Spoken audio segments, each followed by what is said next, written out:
어느 교회 장로님이 암 말기 판정을 받고 성경 필사를 3번 했는데 암이 완치되었다고 합니다. 암의 종류에 따라 몇 개월 또는 2년까지 가는 경우가 있으니 시간에 대한 의심은 접어두고, 그러다 보니 성경 필사하면 암도 치유된다더라는 말이 신자들 사이에 돈 적이 있었죠. 너도 나도 필사가 지금도 유행이긴 하고요. 물론 성경에 있는 말은 아닙니다. 성경 필사하면 병이 낫고 능력이 생긴다는 말은 당연히 없습니다. 단지 성경을 3번이나 필사하며 얼마나 간절하게 병이 낫기를 위해 기도했는지가 방법이란 생각도 들지 않습니다. 필사를 위해 성경을 읽고 쓰는 동안 그 말씀들이 마음에 남아 모든 생각과 감정과 의지가 변해서 치유가 될 것이라는 확실한 믿음이 생겨 된 것이라면 납득할 수 있습니다. 아무튼 굳이 그렇게 긴 시간을 들여 필사를 해야만 뭐가 된다는 것은 인정할 수 없는 부분입니다. 필사를 하면 누구든지 말기암이 치유되었다면 몰라도요. 그럼 성경 100독, 속도로 읽는 분들도 계시고 몇 년에 걸쳐 그 일을 해낸 분들이 주변에도 있는데, 이것도 마찬가지로 성경에 100독을 하면 어떠한 일이 벌어진다는 기록은 전혀 없습니다. 대신 그렇다고 해서 성경 충만해진다거나 능력이 나타난다거나 성경에 기록된 성령의 가르침으로 높은 계시를 받아 성경에 대한 깊고 넓은 이해를 가졌느냐, 그건 또 아닙니다. 물론 성경을 거의 외우다시피 해서 잘 알긴 합니다. 역사책을 통째로 외운 것처럼 시대적 배경부터 시작해서 줄줄 외웁니다만 그닥 부럽거나 본받아야 할 것이라는 생각을 단 한 번도 가진 적이 없습니다. 대신 굳이 그래야만 성경을 아나? 그렇게 하지 않으면 성경에 대한 깊은 이해를 갖지 못할까? 100번을 읽을 시간에 성경에 기록된 다른 일을 더 할 수 있지 않았나? 라는 생각이 훨씬 많이 들 뿐입니다. 정독으로 100독을 하면 못해도 몇 년. 물론 식음을 전폐하고 성경만 보면 좀 줄어들 수는 있을지 몰라도 아무튼 전 추천하지 않습니다. 성경을 읽으며 하나님의 마음을 알게 되고 회개의 눈물, 통곡의 눈물이 터져 나오는 등 여러 가지 일들이 있다고는 하는데, 여전히 드는 의심이 굳이 꼭 그렇게 해야만 알 수 있는 것이냐는 생각이라는 것이죠. 100독을 해야만 하나님의 마음을 알고 죄가 무엇인지 알고 성경의 가르침이 아니고서는 결코 알 수 없는 성경의 깊은 뜻을 이해하려는 것입니다. 눈에 언급하지만 성령의 가르침, 그것으로 말씀을 알게 되면 100번이 아니라 1000번을 읽어도 알 수 없는 깊은 것을 배우게 된다는 것을 아셨으면 합니다. 보혜사, 곧 아버지께서 내 이름으로 보내실 성령, 그가 너에게 모든 것을 가르치고 내가 너에게 말한 모든 것을 생각나게 하리라. 가성비를 놓고 생각해 봅시다. 성경 100독을 하는 시간을 통해 다행히 깊은 이해를, 하나님의 마음을, 능력을, 예수 이름의 권세를 알고 행하는 믿음의 소유자가 된다고 칩시다. 하지만 이와 반대로 성경 100독으로도 알 수 없는 성령의 가르침으로 높고 깊은 계시의 말씀을 알게 된다면 과연 어떤 것을 선택하겠냐는 것이죠. 어려운 관문을 뚫고 입학과 합격이 되고 성경의 활자가 튀어오르고 말도 안 되는 방법으로 문제가 해결되고도 성경 100독을 하신 분들의 다양한 이야기가 있지만, 아직 그러는 동안 성령의 가르침으로 예수님이 말씀하신 이 구절을 실감했다는 사람은 제가 충분히 찾아본 것은 아니지만 아직 들어본 적이 없습니다. 그분의 가르침과 예수님의 말씀을 생각나게 해주시는 경험에 대해 말입니다. 자랑도 아니고 결코 부끄럽지도 않지만 전 성경 1독도 한 적이 없습니다. 교회는 45년 이상을 다녔지만 작정해서 신구약 한 권을 정독으로 본 적이 없다는 말입니다. 설교도 많이 듣고 나름 공부도 했으니 이것저것 모으면 1독은 되지 않겠나 싶지만, 아무튼 단순한 성경 지식에 대해서는 몇 독을 하신 분이라 할지라도 말씀에 대한 이해와 관련해서는 결코 밀리지 않습니다. 거기에 표적이 따름으로 인해 믿는 자라는 것을 성경 구조를 통해 확증할 수도 있으니 가성비로 따지면 제가 훨씬 이득이죠. 유명무실하긴 하지만 3가지 사업을 하고 유튜브 채널을 통해 복음을 전하는 일까지 하다 보니 바쁘고 시간 없다는 말은 애를 장난처럼 여기며 하루 4시간 자는 삶을 지금도 예전부터 계속해서 살고 있기는 하지만 그런 제가 시간을 내어 성경 백독을 해야 지금과 같은 상태가 된다면 시도조차 하지 않고 포기할 것입니다. 그럴 시간 자체가 없으니까요. 하지만 참으로 다행인 것은 성령을 받아 방언을 말한 이후에 방언으로 기도하고 말씀을 묵상하는 가운데 항상 성령님께서 말씀을 생각나게 해주시고 여태 알지도 못한 깊은 뜻을 깨닫게 해주시는 성령의 가르침을 통해 매일같이 성장하고 있다는 것입니다. 방언을 한 지 불과 얼마 되지도 않아 했었던 첫 번째 치유가 휠체어가 아니면 거동조차 하지 못하는 노인을 베드로가 했던 것처럼 팔을 잡아 이렇게 세워 걷도록 했으니까요. 성경 백독을 하면 이런 표적이 따른다는 말은 아직 들어본 적이 없습니다. 당연히 성령이 내주가 아니면 일어나지 않는 일이라 이것을 모르고 경험하지 못한 대부분의 교회와 목회자들은 아무 근거도 없이 모두 다 악한 영들이 한 것이다. 가짜다.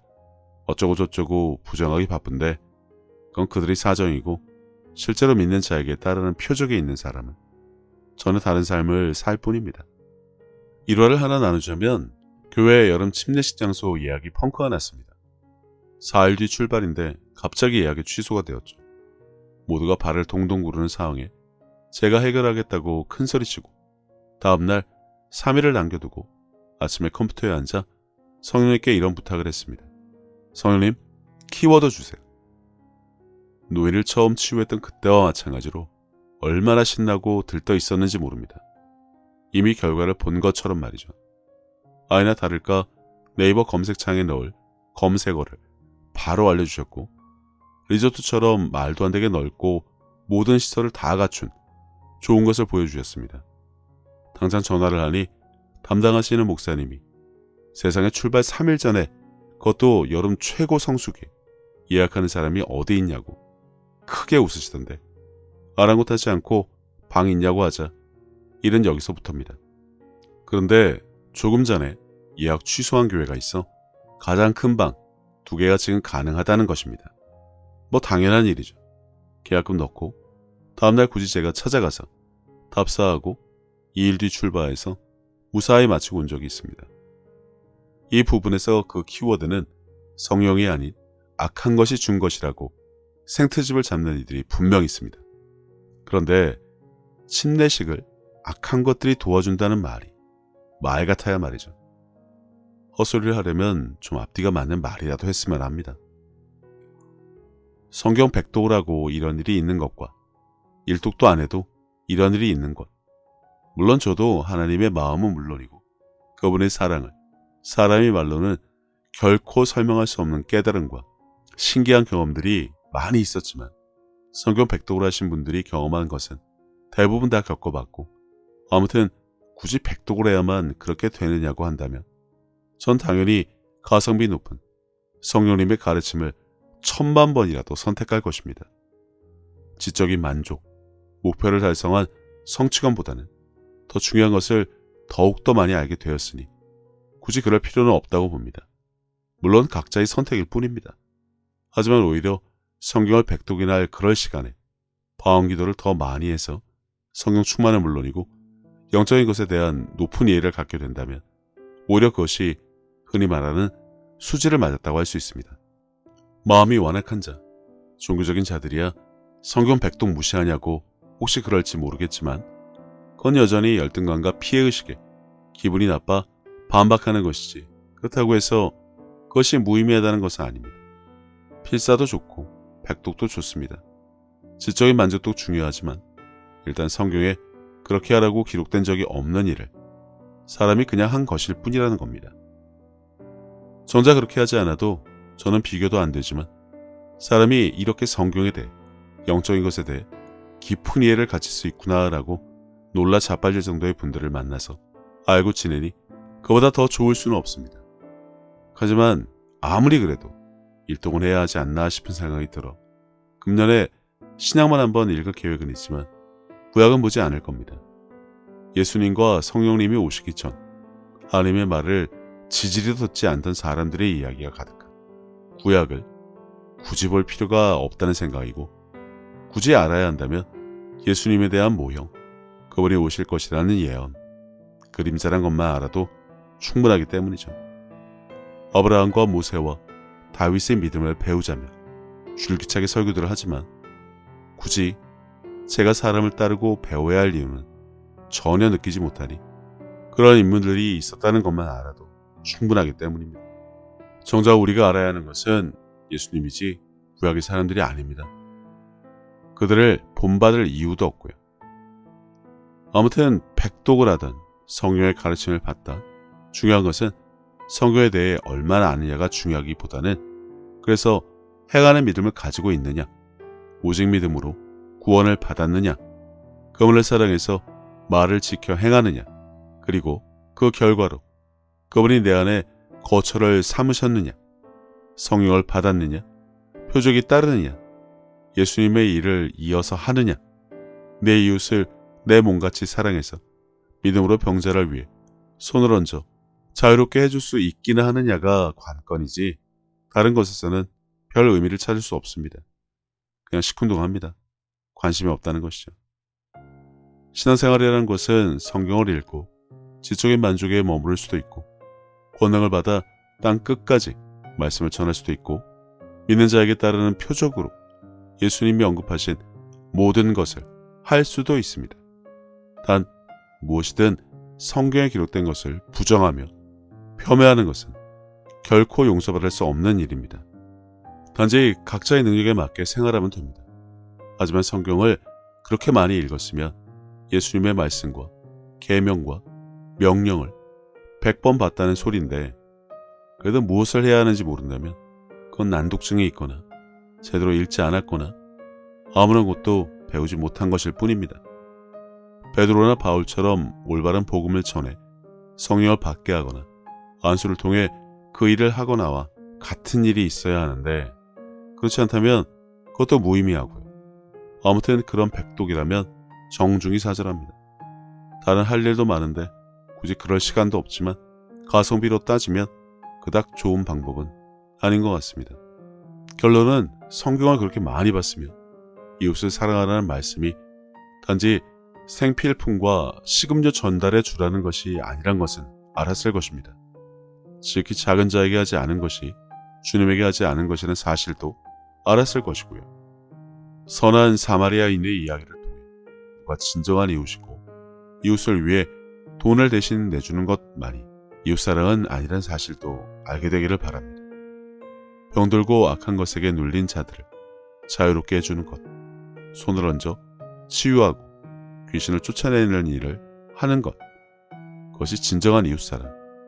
예수님이 이 땅에 오셔서 우리에게 보여주신 그 모든 치유가 자녀들을 사랑해서 그런 것임을 알게 되었다면 예수님이 하신 일을 이어서 하는, 손을 얹어 예수 이름으로 그 일을 하는 자가 되는 것이 마땅하다는 결론을 내서 어떻게 하면 그렇게 할 수 있을까라는 고민이라도 교회와 목회자 그리고 신자들이 제대로 했어야 한다는 생각을 해봅니다.